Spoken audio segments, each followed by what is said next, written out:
నామమునకు మహిమ కలుగునుగాక. క్రీస్తునందు ప్రియ దేవుని బిడ్డలారా, ప్రభువైన యేసు క్రీస్తు పరిశుద్ధ నామంలో మీ అందరికీ ఈ ఉదయకాల శుభములు తెలియచేయచ్చు ఉన్నాను. ఈ దినమంతయు మీకు మీ కుటుంబానికి దీవెనకరముగాను ఆశీర్వాదకరముగాను దేవుడు అనుగ్రహించాలని మీ కొరకై ప్రార్థిస్తూ ఉన్నాను. నేటి దినము కొరకు ఏర్పాటు చేయబడిన దేవుని వాక్యము కొరింథీలకు రాసిన 2వ పత్రిక 12వ అధ్యాయం 10వ వచనం. నేనెప్పుడు బలహీనుడనో అప్పుడే బలవంతుడను గనుక క్రీస్తు నిమిత్తము నాకు కలిగిన బలహీనతలలోను, నిందలలోను, ఇబ్బందులలోను, హింసలలోను, ఉపద్రవములలోను నేను సంతోషించుచున్నాను. ప్రియులారా, నేటి దినము కొరకు ఏర్పాటు చేయబడిన ధ్యానాంశము ముళ్ళులోని విలువ.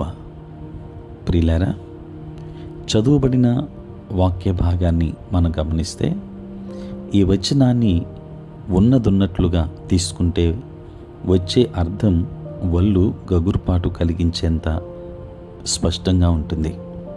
దీని వెనుక ఉన్న భావన శక్తి ఓ పట్టణ గ్రహింపులోకి రాదు. దీని అర్థం ఏమిటంటే, నాకు బలం లేకపోతే, నన్నెవరన్నా చీటికి మాటికి కించపరుస్తూ ఉంటే, బాధిస్తూ ఉంటే, మూలకి తరిమి కొడుతూ ఉంటే నాకు సంతోషం. ఎందుకంటే ఇవన్నీ క్రీస్తు కొరకు నేను అనుభవించేటప్పుడు నేను అగ్గిపిడుగుని. దేవుని బిడ్డలారా, దేవుడు మన పక్షాన ఉంటే మరీ కొదువ లేదు అన్న సంతృప్తిలో ఉన్న రహస్యం ఇదే. మనతోనూ మనమున్న పరిస్థితులతోనూ మనకిక పని లేదు. ఇలాంటి స్థితికి మనం చేరినప్పుడు మనం ఎదుర్కొంటున్న హింసని బట్టి, దారిద్ర్యాన్ని బట్టి మనుష్యుల సానుభూతిని కోరం.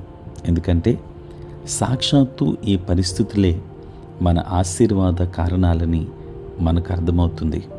దేవుని బిడ్డలారా, ఈ పరిస్థితుల్లో మనం దేవుని వైపుకు తిరిగి ఇవి మనకు సంభవించినాయి కనుక ఆయన మనకు ప్రతిగా చేయవలసిన దానిని పొందే హక్కు కొరకు ఎదురు చూస్తాం.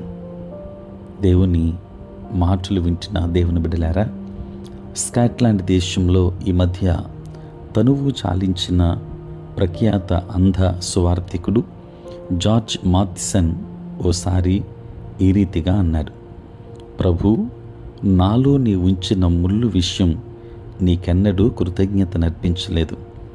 నాకిచ్చిన గులాబీల కోసం చాలాసార్లు నేను స్తుతించాను, కానీ ముళ్ళు కోసం ఒకసారి కూడా స్తుతించలేదు. నేను మోస్తున్న సిలువకి ప్రతిఫలంగా రాబోయే లోకంలో నాకు దొరికితే ప్రతిఫలం కోసమే ఎదురు చూశాను, కానీ నాకు దొరికే ప్రతిఫలం కొరకే నేను ఎదురు చూచాను. కానీ ఇప్పుడు మోస్తున్న సిలువే నాకు ఇప్పుడే మహిమకరమైన దీవెన అని గ్రహించలేకపోయాను. దేవుని బిడ్డలారా, ఈ రీతిగా ఈ స్కాట్లాండ్ దేశంలో జార్జ్ మాథిసన్ అనే అంధ సువార్థికుడు చెప్పాడు. దేవుని బిడ్డలారా, నీ సిలువ మహత్యాన్ని నాకు తెలియచేయి. నా ముళ్ళులోని విలువను నాకు తెలియచెప్పు. నా శ్రమల మార్గంలో గుండా నేను నిన్ను చేరుకున్న విషయం నాకు బాధపరచు. నా కన్నీళ్లలో వెలిసిన ఇంద్రధనస్సులను నాకు చూపించు అని దేవుని మనం ప్రార్థించినప్పుడు నీకు ఉన్న ఆ ముళ్ళులోని విలువను ప్రభువు నీకు చూపిస్తాడు. దేవుని ఆశీర్వాదాలు మీకును మీ కుటుంబానికి మెండుగా అనుగ్రహించునుగాక. ఆమేన్. ప్రార్థన. పరిశుద్ధుడైన తండ్రి, ప్రేమ కలిగిన ప్రభువా, మీ పరిశుద్ధ నామమునకే వందనాలు, స్తోత్రాలు చెల్లిస్తున్నాం. నాయన, రాత్రంతయు కాపాడి సంరక్షించి సుఖనిద్రను మాకు దయచేసి మా జీవితంలో మరి ఒక నూతన దినాన్ని మేము చూడగలిగే భాగ్యాన్ని మీరు మాకు ఇచ్చినందులకే స్తోత్రాలు. ప్రభువా, ఈ దినమంతా కూడా మీ సన్నిధి మాతో ఉంచండి. మీ ప్రసన్నత మాకు దయచేయండి. నేటి మా పనులలోనూ, ప్రయాణములలోనూ, పరిచర్యలోనూ తోడై ఉండండి. బలహీనులైన బిడ్డలను బలపరచండి. అనారోగ్యముతో ఉన్న వారికి ఆరోగ్యాన్ని ఇవ్వండి. సమస్యలతో ఉన్న వారికి సమాధానమును దయచేయండి. పుట్టినరోజు పెండ్లి రోజు జరుపుకొనుచున్న బిడ్డలను దీవించి నూతన ఆశీర్వాదాలు వారికి దయచేయండి. ఉద్యోగస్తులు, వ్యాపారస్తులు, కష్టపడి పని చేసుకుంటున్న బిడ్డలందరి మీద నీ కృపహస్తం ఉంచండి. చదువుకున్న బిడ్డలకు కావలసిన జ్ఞానంనివ్వండి. దూరదేశాలలో, దూర ప్రాంతాలలో ఉంటున్న బిడ్డలందరినీ దీవించండి. సార్వత్రిక క్రైస్తవ సంఘాన్ని ఆశీర్వదించండి నాయన. తండ్రి, నీ సేవ పరిచర్య చేసే ప్రతి ఒక్క సేవకుని దీవించి వారి యొక్క పరిచర్య అంతటిలో మీరు తోడుగా ఉండండి. మీరే కృప చూపించండి.